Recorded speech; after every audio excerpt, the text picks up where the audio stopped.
patriarkal, boses ng matatanda ang masusunod.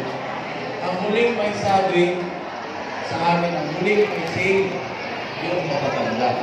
Kahit na ano pang gusto mo, tatanungin mo na, tatanungin mo na ayaw pinakamatanda, tatanungin mo na naman sasabihin mo. Pag sinabi yung matanda, ganito, tulog tayo lahat. Lahat ng pamilya, magpipinsan. Yung sinabi, sunod tayo. Kasi ganun yun. Ganun ang tutunan sa sarili mo. Paano nangyari yun? Para kayo na, di ba? Meron kayong social pension, meron pili-pili yan. Meron akong nakakausap. Sabi niya, bakit meron may social pension ko, buwan. Tapos, yung tatlong mo, nasabi ko, tama na mga ikaw para naka-experience mo ng bawal. Kita mo? Kasi, may kondisyon.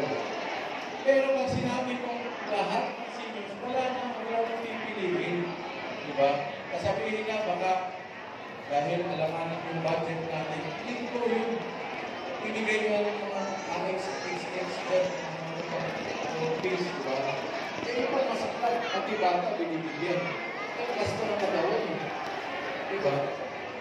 Binibigyan sa yun yun. Ganun kasi sa Pilipinas eh. Parang ang isip ko, gusto nila yung mga tao manatiling parang mambang. Yung parang kulang sa kaalaman.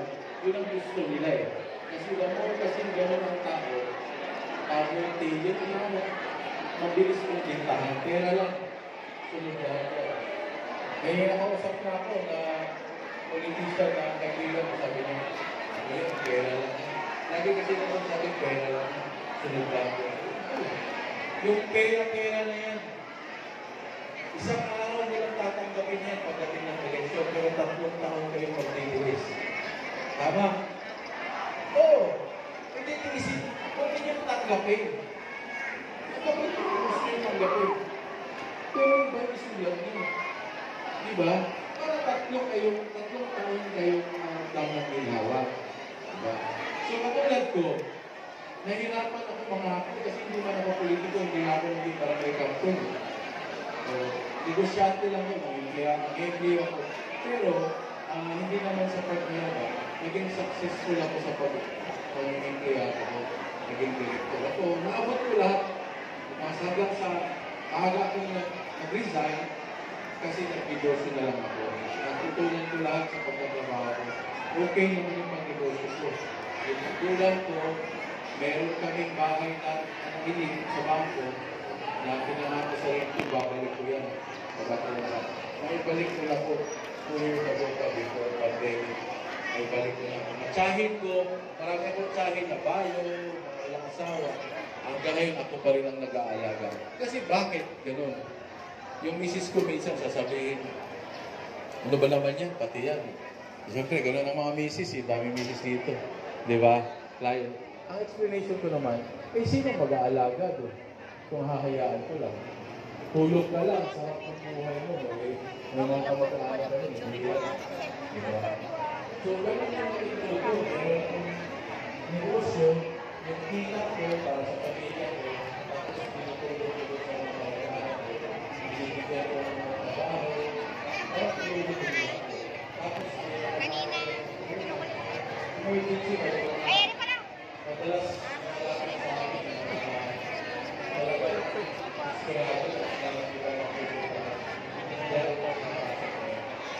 siguro, kaya ako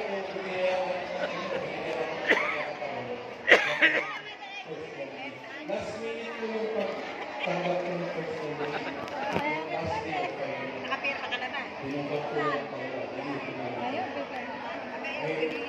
Nagustuhan ko.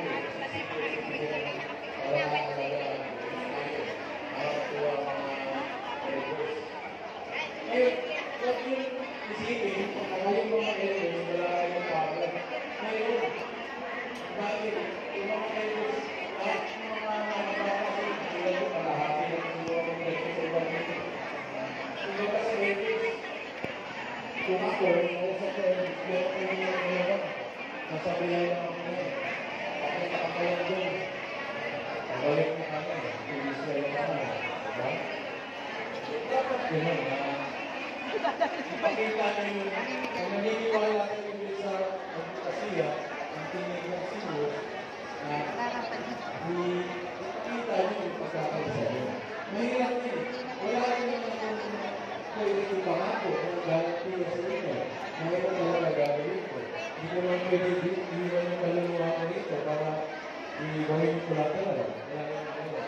So, salita lang talaga sa yung tao. Kung paano ako, kung ano ako bago ako yung ganito, kasi tao. So, wala pa akong sa bilang bilang witness na wala pa akong makatunayan na.